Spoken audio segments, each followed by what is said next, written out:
Hello, this is Kate from dailytarotgirl.com, and this is your weekly oracle card reading. And for this reading, I'm using my Indigo Angel oracle cards, which I haven't used for ages, so I thought I would break them out. Okay, so I just want to get some clarity on how we can make the most out of the upcoming week this week. Okay, so we've got the first card, which represents Monday and Tuesday of the upcoming week. Okay, and we've got dreams. Oh, I love, it's interesting that this card's come up because I'm going through a phase where I'm really interested in dreams right now. So I feel this card has a couple meanings. Number one, you're going to be starting off the week and you're being asked to pay attention to your dreams. And I mean, I'm talking about the kinds of dreams that you have at night when you're asleep. So paying attention to what kinds of dreams that you're having, because there really is sort of a key. If you actually pay attention to your dreams, you know, write them down and kind of not necessarily analyze them, but just sort of kind of look at them with a curious eye, you'll notice that there's, you know, hidden kind of messages in those dreams.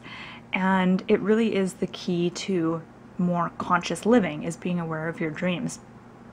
And the other meaning of this card is paying attention to the other kind of dreams that you have. So the kinds of dreams like your, you know, your wishes, what you want to unfold in your life, what you fantasize about or dream about. So paying attention to those kinds of dreams as well, and actually taking them seriously enough to either write them down, but the challenge here is taking them seriously enough to consider them possibilities. So not just dreams, but seeing your dreams as actual possibility and taking it a little more seriously than you have. And one really fun thing to do is just spend a little bit of time daydreaming and dreaming about your dreams and sort of imagining them and just letting yourself daydream. And I mean, you don't want to necessarily spend, you know, 3 hours a day doing this, but just giving yourself a little bit of time to sort of dream about things that you want to, you know, create and bring into your life. Okay, so, oh, and another thing I want to say about that is that I think sometimes we tend to look at, you know, manifestation and stuff like that, and we tend to see it sometimes a little bit too seriously. Like we, you know, set goals, we write it down, and then we try to make an action plan to make it happen. And all that is really good, but it's not as much fun as just daydreaming and just letting your mind get creative with dreaming up all the, you know, wonderful possibilities that your life holds. Okay, so moving further into the week, so Wednesday and Thursday. Okay, so this card says, learn something new. And the angel on this card is like dipping her toe into a pool. So I feel like this is about sort of that wonderful feeling we get when we sort of, you know, dip our toes into something that's, you know, previously has been unfamiliar to us, like taking a beginner's dance class or an art class or a language or something like that, or even just getting books out of the library on like a new topic that you don't really know much about. But there's definitely that feeling of when you learn something new, you sort of open up another world of possibilities, and you also, you know, open up your perception in your mind so that you see things a whole different way than you did before. So each time you learn something new, you know, you broaden your horizons. I guess that's what I'm trying to say. So the middle of the week, and I mean, this doesn't necessarily have to happen in the middle of the week. It could happen anytime this week. But if you're wanting to learn something new, and, you know, notice the opportunities that are around you to learn something new. And this is the perfect week to sign up for something like a class or something like that, to try something new. And that's going to give you a real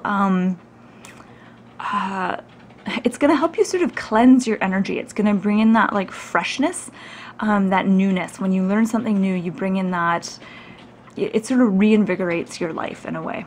Okay, so moving on to the weekend. So Friday, Saturday, Sunday, we have Mother Mary. I always have a hard time with this card for some reason because I don't really, I'm not really sure what it means exactly. So I want to open this up to the comment section. If anyone's watching this and you have a really strong connection to Mother Mary, or you feel like you know what this card is telling us, please feel free to leave your comment in the comment section. Because I always kind of stumble upon this card when it comes up in a reading. But what I'm getting from it is a couple things. There's a real nurturing quality with this card. To me, it feels like unconditional love. So loving others unconditionally and also loving yourself unconditionally. I think a lot of us put a lot of pressure on ourselves without really realizing it. So we might tell ourselves that, you know, we're only going to love ourselves if we're really successful or if we accomplish something. And we might not be aware that we're doing this, but we kind of are. And when we do this to ourselves, we automatically do it to other people as well. And so we have expectations of other people, like this person should be this way before I love them, and I can't accept this person if they behave this way. They have to change their behavior before I can accept them. And all of that creates a huge amount of stress, and it just makes it harder and harder to be compassionate.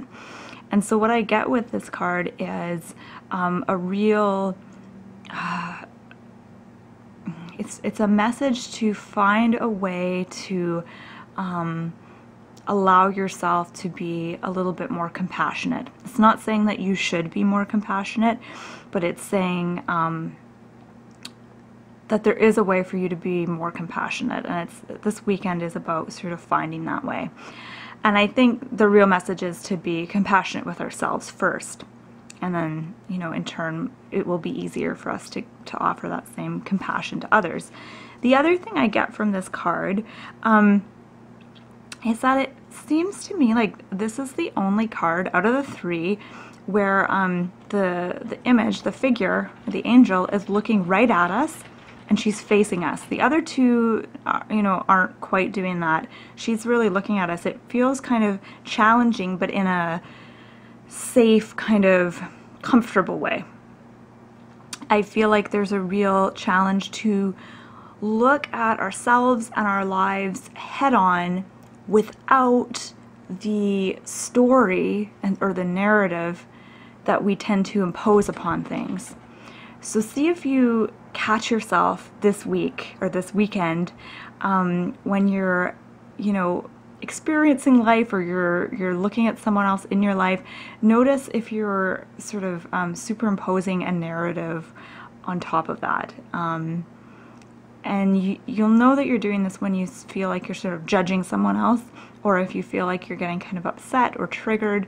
That's usually an indication that there's a whole narrative behind it.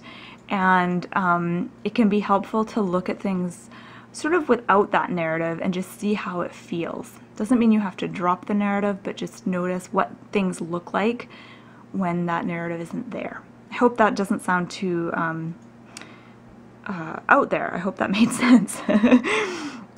So just taking a quick step back from these cards, I just want to see if I notice anything else that jumps out at me. And nothing's jumping out at me right now. But it looks like a really lovely week. It feels like this week is more introspective than other weeks, except for the learning something new. I guess that's a little more extroverted, but ultimately it feels like this week is a good week for some introspection. And once again, I invite you to share your own interpretations in the comments below. And thank you so much for watching. You can find more information about reading tarot cards and oracle cards on my website, dailytarotgirl.com. And have a wonderful week.